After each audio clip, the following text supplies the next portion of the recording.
Assalamualaikum warahmatullahi wabarakatuh. Perkenalkan, nama saya Ahmad Zakaria dari Prodi Pendidikan Sosiologi B dengan NIM 1405623045. Saya di sini akan menganalisis pendidikan tentang ChatGPT yang berjudul Guru, Murid, dan AI, siapa yang masih punya otoritas? Selama puluhan tahun, ruang kelas bekerja dengan logika sederhana. Guru berbicara, murid mendengar, pengetahuan mengalir satu arah. Sistem ini tidak sempurna, tapi stabil. ChatGPT mengacaukan stabilitas itu dalam waktu singkat. Murid kini datang ke kelas dengan pendapat kedua dari AI. Ini bukan sekadar alat bantu belajar. Ini perubahan struktur kekuasaan pengetahuan.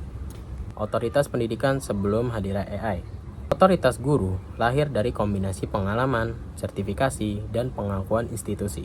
Negara memberi kurikulum, sekolah memberi legitimasi, guru menjalankan peran sebagai penjaga kebenaran akademik. Murid menerima posisi subordinat, mereka belajar bukan hanya materi, tapi juga kepatuhan intelektual. Dalam sosiologi, ini bukan anomali. Setiap sistem pendidikan butuh figur otoritatif agar pengetahuan dianggap sah. Tanpa otoritas, kelas berubah menjadi debat tanpa arah.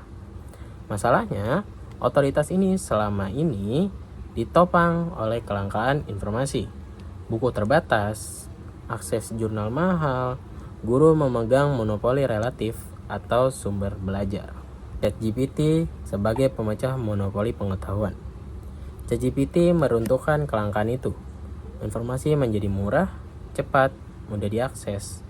Murid tidak lagi bergantung penuh pada penjelasan guru. Mereka bisa mencari pembanding. Ini menggeser relasi kuasa. Secara sosiologis, ini penting.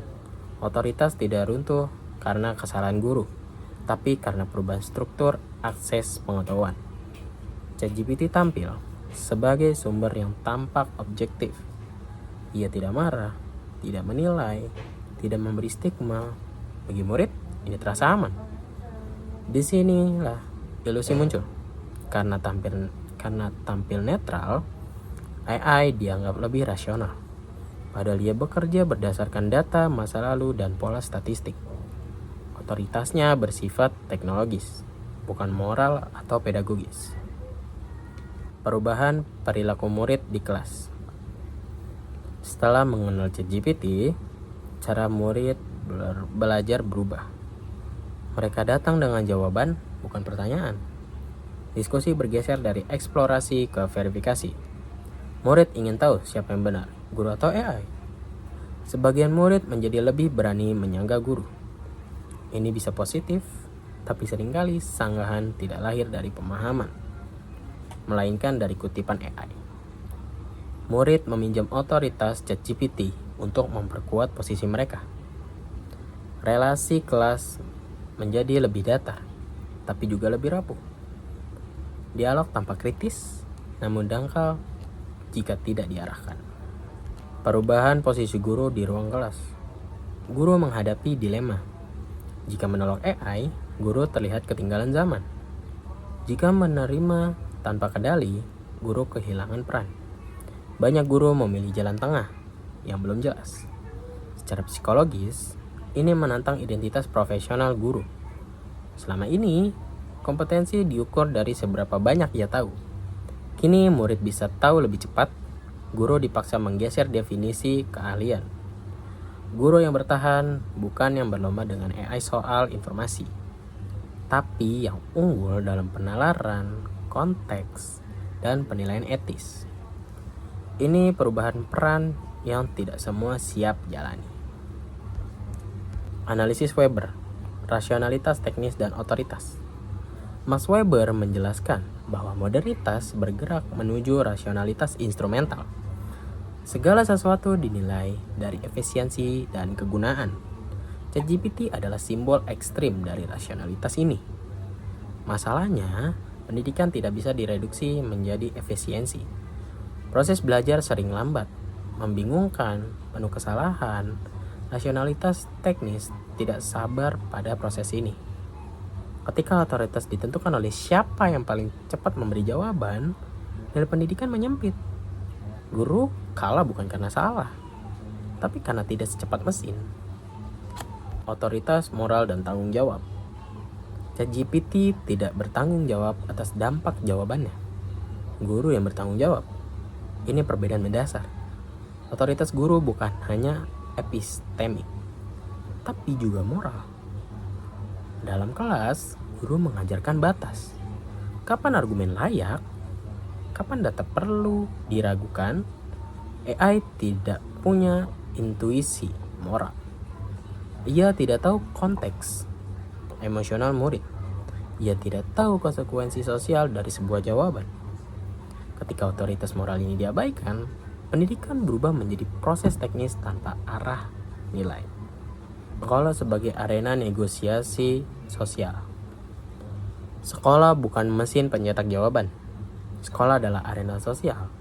Ada konflik, ada hierarki, ada proses belajar menjadi warga sosial. ChatGPT tidak hidup dalam arena ini. Ia tidak belajar dari konflik nyata. Ia menanggung resiko sosial. Maka, menyerahkan otoritas penuh pada AI berarti memutus pendidikan dan realitas sosialnya. Maka, menyerahkan otoritas penuh pada AI berarti memutus pendidikan dari realitas sosialnya. Sosiologi melihat ini sebagai reduksi fungsi pendidikan dari pembentukan manusia sosial menjadi produksi output akademik. Strategi realistis mengolah pergeseran otoritas. Solusi bukan melarang. Solusi adalah mengatur ulang peran. Guru perlu membuka ruang pengguna ChatGPT secara terbimbing. Misalnya, AI dipakai untuk draft awal, lalu dianalisis bersama. Kesalahan AI dijadikan bahan diskusi. Dengan cara ini, otoritas guru tidak hilang. Ia berubah menjadi otoritas reflektif. Guru mengontrol makna, bukan sekedar jawaban. Implikasi kebijakan pendidikan.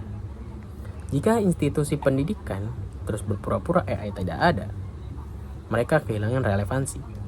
Kurikulum perlu memasukkan literasi AI, bukan cara memakai, tapi cara mengkritisi. Penilaian juga harus berubah. Tugas yang bisa diselesaikan AI tanpa berpikir harus ditinggalkan. Fokus pada argumen, proses, dan refleksi. ChatGPT memaksa pendidikan menghadapi pertanyaan lama dengan kondisi baru. Apa itu otoritas? Siapa yang berhak menentukan kebenaran? Di era kelangkaan informasi, jawabannya jelas. Di era kelimpahan informasi, jawabannya rumit. Guru tidak tergantikan karena pengetahuan. Guru relevan karena kemampuannya memberi arah. AI bisa memberi jawaban. Pendidikan butuh manusia yang tahu kapan jawaban itu layak dipercaya. Terima kasih. Wassalamualaikum warahmatullahi wabarakatuh.